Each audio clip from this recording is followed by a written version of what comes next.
Muito bem, pessoal, boa noite, a paz do Senhor Jesus.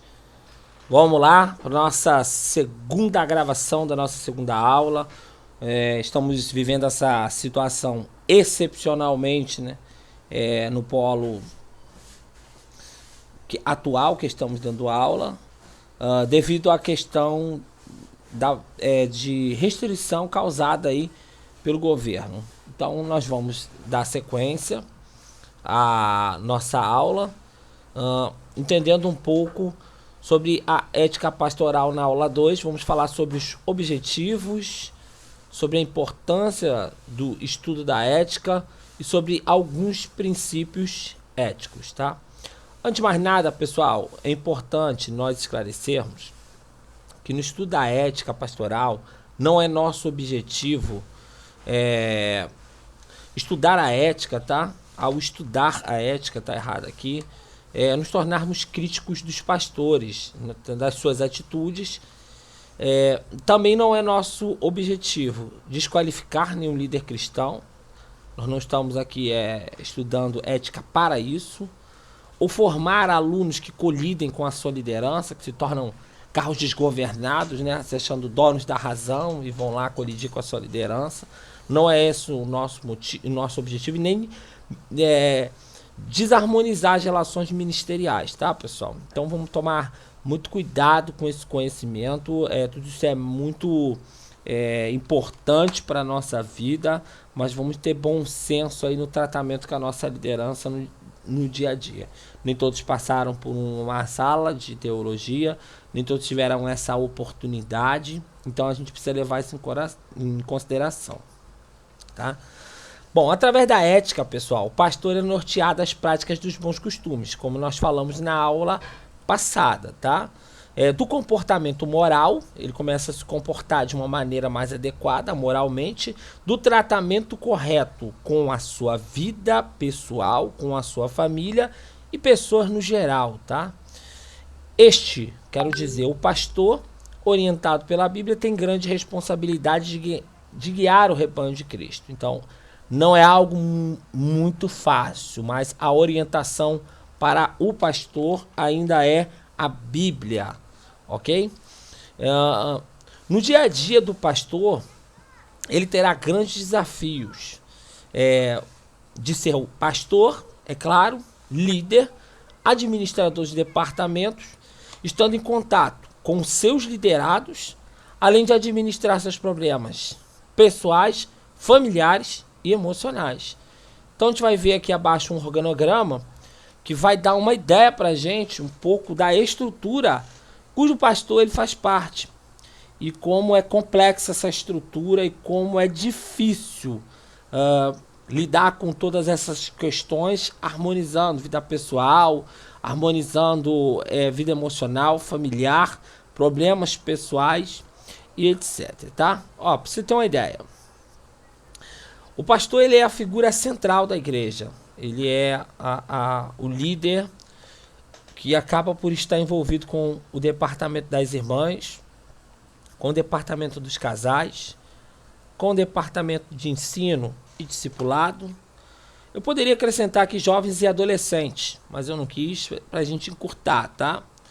Além de tudo, ele precisa administrar os pastores, ou auxiliar, dando orientação aos pastores, auxiliares, obreiros, dar suporte à secretaria, ao evangelismo e a missões. Só aqui a gente tem a presença de 8 departamentos. Se a gente incluir jovens e adolescentes, são 10.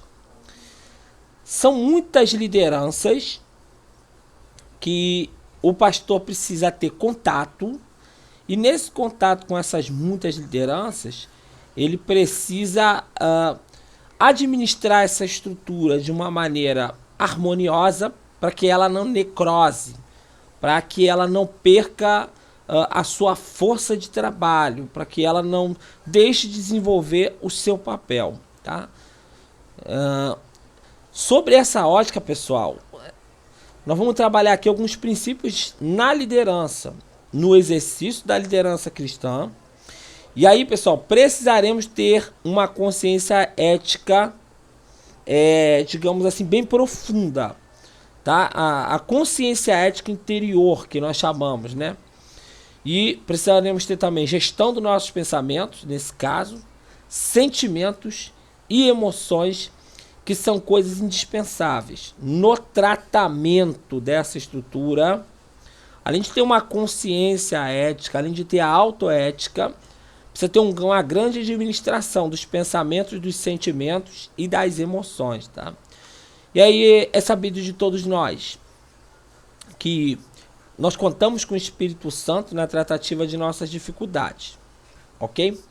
E aí a Bíblia já dizia isso, que quando ele vier, ele vai nos convencer do pecado, da justiça e do juízo. Ele vai nos ajudar tanto a entender o que estamos fazendo de errado como o caminho bom. Porque eu enfatizei aqui, tá, tem amarelo, tá, que eu coloquei na aula ao vivo, aqui, gestão de pensamentos, sentimentos e emoções. Que isso é algo indispensável. Porque um pensamento traz um sentimento. E um sentimento traz uma ação. E uma ação traz um resultado bom ou um resultado ruim. Tá? Na conduta dessa estrutura, o pastor vai ter muitos pensamentos. Isso vai gerar muitos sentimentos e muitas ações. Por exemplo, aqui, se os líderes de departamento de casais e de irmãs entrarem em colisão por algum problema, quem vai precisar mediar esse conflito? O pastor. Nessa mediação ele vai precisar ser imparcial. Isso eu estou dizendo no caso só desses líderes aqui. E ele vai precisar ter uma boa gestão nos seus pensamentos, sentimentos e emoções. Tá? Por quê? Porque um pensamento vai causar um sentimento e um sentimento uma ação. Se ele olhar isso aqui de modo pessoal, sentimental, ele pode assumir um lado. E assumindo um lado, ele pode, ao invés de ser digamos, alguém que pacifica a situação, ele vai tornar o problema ainda maior. Mas vamos falar mais disso aqui, ó, nos princípios éticos de liderança. Primeira coisa, gente, que quem lidera e tem ética precisa ter cuidado de fazer, é delegar responsabilidade. Aquela síndrome do povo, do querer fazer tudo, do querer estar em todos os lugares, isso não é muito aconselhável para o pastor. Pelo seguinte, primeiro que ele não permite o crescimento dos obreiros, tá? Ele não treina, ele não desenvolve esses obreiros. Segundo, que ele acaba assumindo muitas responsabilidades e ficando sobrecarregado. E essa sobrecarga, isso não é benéfico nem para a execução do ministério dele e nem tampouco para a sua saúde, tanto física como emocional. Moisés, ele é um exemplo disso. Ele vai seguir um conselho do Jetro para separar homens ali para auxiliar nesse processo. E o próprio Deus depois vai falar com Moisés em cima do que Jetro aconselhou a Moisés. Quer dizer, Moisés estava com milhões de pessoas para administrar, diversas causas diárias, diversos problemas diários. Todos os dias Moisés tinha que lidar com tudo isso. E nessas tratativas, nesses problemas, nessas dificuldades, ele sozinho, para lidar com toda essa situação. Imagina como ficava a mente de Moisés. Então ele separa homens, ele coloca homens sobre 100 mil, sobre 50 mil, sobre 1000, sobre 500, sobre 100, sobre 10, sobre 5. Então começa a montar uma escala ali de liderança. E aí ele começa a estar presente nos grandes problemas. As coisas passam a ter um filtro antes de chegarem até nele. Por que seria importante aqui? Porque aqui vão acontecer muitas questões bobas, facilmente resolvidas, que se estiverem delegadas para alguém, seja um pastor auxiliar ou um dos líderes da igreja, isso pode ser resolvido. Você imagina se o pastor tiver que intervir em todos os conflitos de irmã. Festividade de irmã, sai os problemas lá da cor da roupa, do tecido. Se ele fosse se envolver em todos os problemas de casais, ou em todos os problemas da área de ensino da igreja, se ele não tivesse aqui uma pessoa específica para cuidar disso. Imagina se não tivesse um líder dos pastores, ou um líder dos obreiros, para auxiliá-lo, tá? ou alguém na secretaria, no evangelismo e em missões, alguém liderando esses departamentos. Então é importante ao pastor fazer essa delegação. Agora isso precisa ser feito, pessoal, de uma maneira clara, objetiva, tá? Eu não quero que avance até determinada circunstância. Determinada circunstância precisa ser passado para mim. Isso precisa ser pré-estabelecido com clareza. As atividades, as tarefas do líder precisa ser estabelecido com clareza, tá? Esse trabalho precisa ser acompanhado. O pastor de tempo em tempo precisa pedir feedback. E é claro, ele precisa dar condições ao seu liderado de executar o seu trabalho, o seu chamado, né? Que é o que a gente chama de recursos necessários aqui para a execução de suas atividades, tá?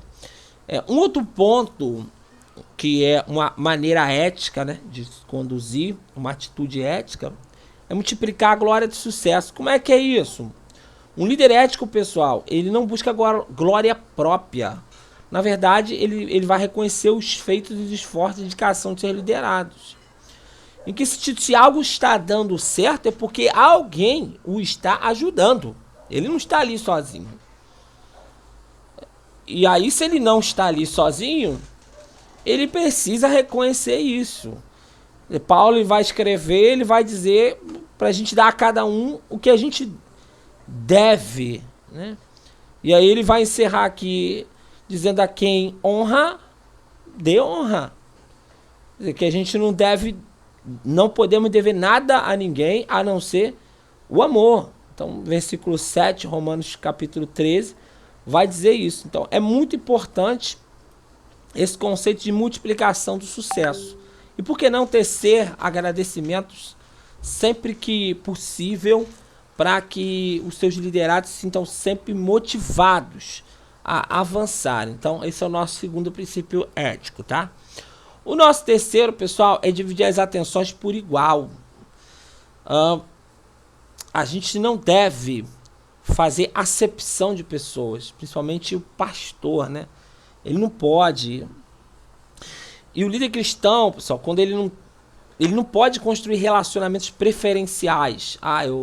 O fulano de tal, ele é mais simpatizante das minhas ideias, ele é mais adébito dos meus princípios, ele é mais adébito dos meus pensamentos. Então ele não me questiona, ele não se posiciona contra. É essa pessoa que eu quero ter do meu lado.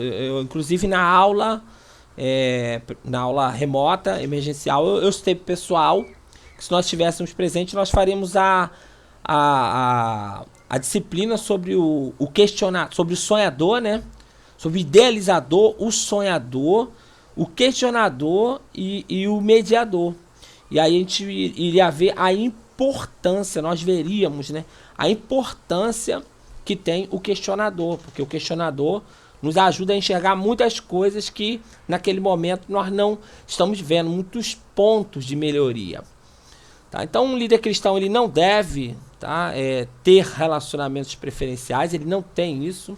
Ele procura dividir as atenções por igual, procura tratar todos com igual cuidado. E é muito comum, pessoal, alguns liderados buscarem uma atenção diferenciada para suprir, pessoal, vaidade ou simplesmente para tirar um proveito pessoal. Tá? Quem se coloca mais perto do poder pode tirar mais proveito do poder. Isso aí é um pensamento que se tem no dia a dia, tá? Ao eleger preferidos num grupo de liderados, o líder ele passa a ter uma visão distorcida de sua liderança e o seu relacionamento com o grupo começa a ficar prejudicado, porque ele começa a coletar feedback de um único indivíduo. Então esse aí é o nosso terceiro princípio de liderança. Nosso quarto princípio de liderança na ética, pessoal, dentro da ética, no estudo da ética, é identificar-se com os liderados. Em que sentido? Ele não vai se sentir magoado nem agredido pelo sucesso de qualquer um dos seus liderados. Eu citei na aula que existem líderes, e isso até dentro da igreja, infelizmente, que eles limitam ou delimitam o crescimento. Até aqui você pode ir. Daqui em diante, você já não pode mais. Paulo ele vai escrever aos Coríntios, segunda carta, capítulo 11, versículo 29, dizendo que quem enfraquece, que ele também não enfraqueça. E quem se escandalize, que ele também não se escandalize. Ou quem não se abrase, que ele também não se abrase. Em outro sentido, Paulo está querendo dizer que ele estava sentindo a alegria e o sofrimento do seu liderado, da sua igreja. Infelizmente, tem líderes que se sentem magoados, agredidos com o crescimento, com o sucesso dos seus liderados. Isso é muito ruim. Na verdade, o líder precisa se alegrar com a vitória do seu liderado, reconhecê-las e usar isso como um estímulo para os demais, pessoal. Citar isso, tá? Porque a sombra do liderado nunca vai amedrontar um líder que tem consciência do seu próprio valor. Ou seja, não é porque o liderado ele está indo bem que ele é melhor que o seu líder. Não é isso, tá? Essa mentalidade ela é incorreta. O quinto princípio de liderança ética, pessoal, é promover a união entre os liderados. Aqui a gente tem um problema. Porque falta gerenciamento de conflito, falta saber falar, não são todos, mas alguns, falta saber falar na hora certa. E favorece essa circunstância a muito surgimento de facções, de grupos dentro da igreja, tá? Paulo ele vai falar sobre a unidade do Espírito pelo vínculo da paz. Paulo vai falar sobre uma divisão que é uma besteira. Uns dizem eu sou de Paulo, outros dizem eu sou de Apolo, outros dizem eu sou de Kefas, Pedro, né? Paulo vai dizer, por que isso? Algum de nós foi morto por vocês na cruz? E quando a gente fala de unidade, pessoal, a gente fala de qualidade daquilo que não pode ser dividido. Então, uma unidade, uma igreja só é uma igreja se ela for uma unidade, uma força de trabalho unida. E assim, pessoal, a Bíblia ela vai dizer, Jesus vai dizer em Mateus 11, se eu não me engano, Mateus 12, 25, se eu não me engano, ou 11, 25, ele vai dizer que todo reino, toda cidade, toda família dividida contra si próprio, ela não subsiste.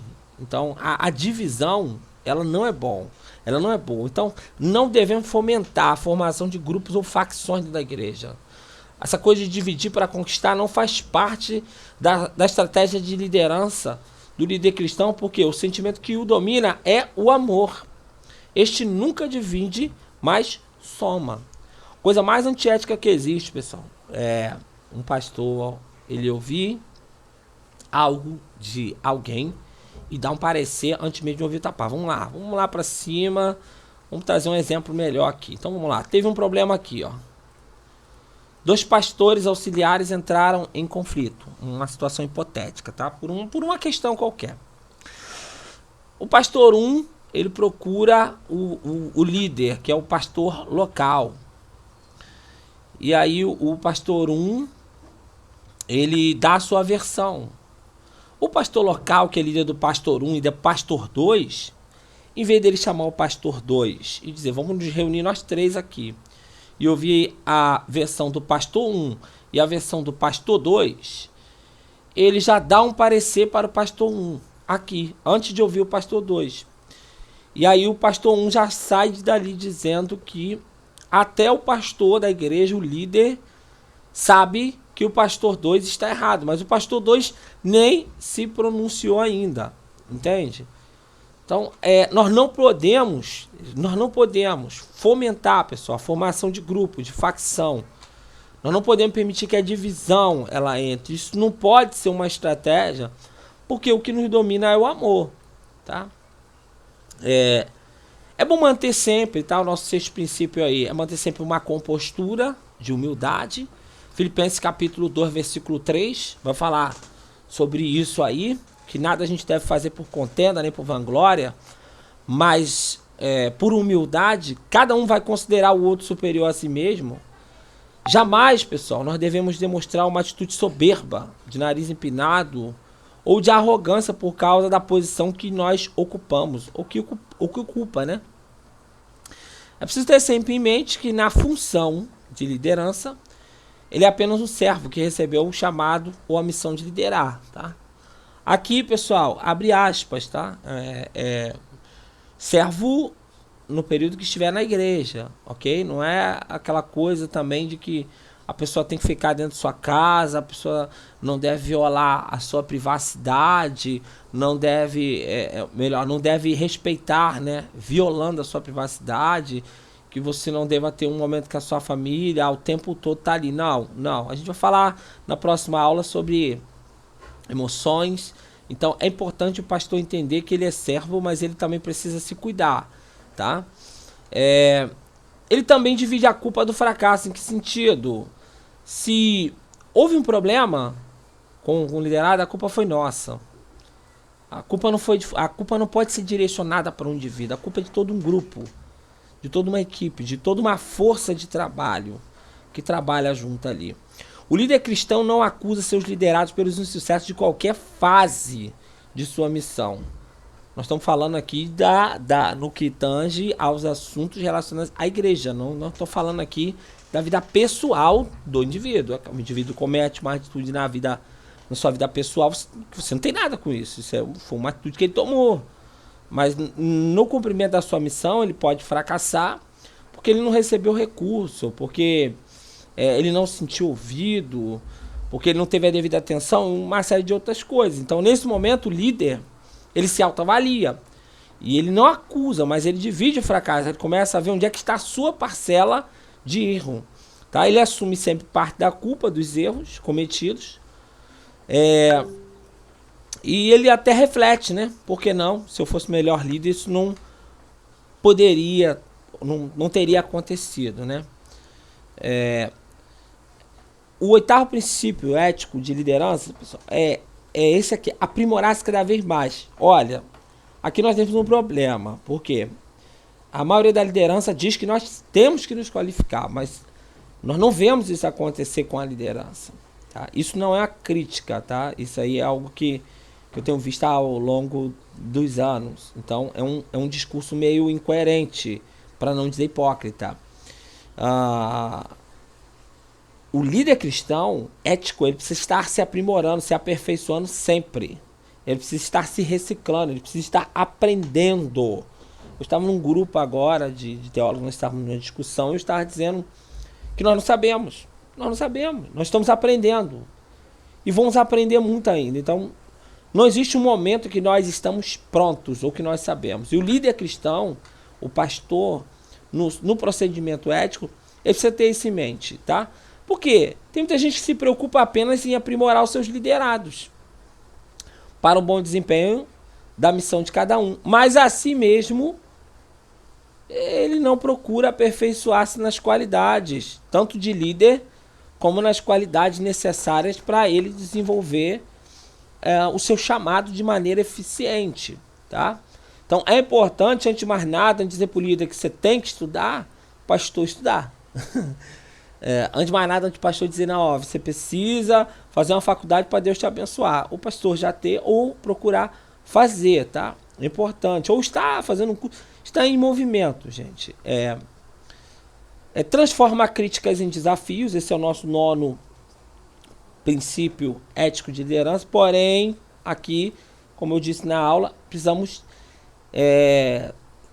ter discernimento daquilo que é uma crítica construtiva e aquilo que é um ataque pessoal. Pessoas que vêm com a ideia de fazer uma crítica e essa crítica é algo construtivo, é algo para melhoria. Tem pessoas que simplesmente atacam, ofendem, agridem com hostilidade. Não é que a gente vai sair pegando tudo que estão falando, não, tá, gente? Muito cuidado aqui. Temos que ter filtro. Até porque o pastor sabe que ele é alvo de muitos ataques dentro da igreja, tá? Sabe que não está isento de críticas, isso todo pastor precisa saber, que não podem ser dirigidas à sua própria liderança ou a um dos seus liderados, ou melhor, que podem, né? Que podem, me perdoe, que podem ser dirigidos a sua própria liderança ou algum de seus liderados. E aí ele recebe uma crítica, ele precisa ter uma atitude de ouvir a crítica com humildade, né? Fazer uma avaliação antes de absorver. Quando fala-se com isenção de ânimo, com calma, com tranquilidade, não é aquela pessoa que antes de ouvir já está falando. Não as considera como uma ofensa. Não se queda amargamente, que é se tornar triste, amargurado. Não fica irado, mas também transforma a crítica em desafios para um maior crescimento espiritual e melhor desempenho de sua missão. Começando por orar em favor de quem ele fez a crítica. Agora, gente, volto a dizer, filtro, tá? Mas um filtro sincero, um filtro sem isenção, ok? Um filtro sem isenção de ânimos, ok? Nós não estamos isentos de receber crítica, nem nossos liderados e nem a nossa liderança, tá? Avaliação com isenção de ânimo, ok? E aí nós temos o 10, ou 10º princípio de liderança ético para o pastor, que é conhecer bem os seus liderados. Em que sentido? Ele procura conhecer seus liderados e ajudá-los a progredir, cada um conforme as particularidades da sua personagem. Embora os liderados tenham uma missão em comum, cada um deles é um indivíduo diferente de todos os demais, e assim devem ser tratados. Há pessoas que são mais calmas, que podem receber uma cobrança mais intensa. Há pessoas que são mais sensíveis, que precisam receber uma cobrança um pouco mais, digamos assim, num nível mais leve, ou usando as palavras certas. Há pessoas que são mais produtivas, há pessoas que são menos produtivas, há pessoas que são ativas, há pessoas que são passivas, há pessoas que são calmas, há pessoas que são nervosas. Tudo isso deve ser levado em consideração no tratamento dos liderados, tá? Então ele procura conhecer os seus liderados e tratá-los de acordo com as suas características individuais, ok?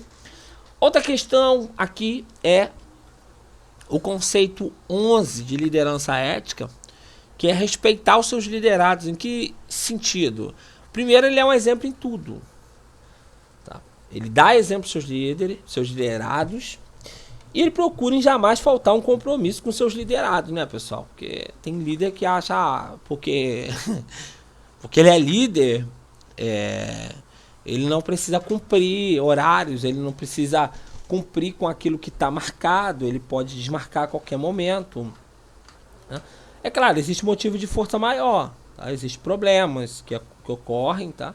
Como eu coloquei aqui, mas logo o líder deve dar pronto conhecimento ao seu liderado, e ele evita o tempo todo chegar atrasado, tá, nos compromissos que ele tratou ali com os seus liderados.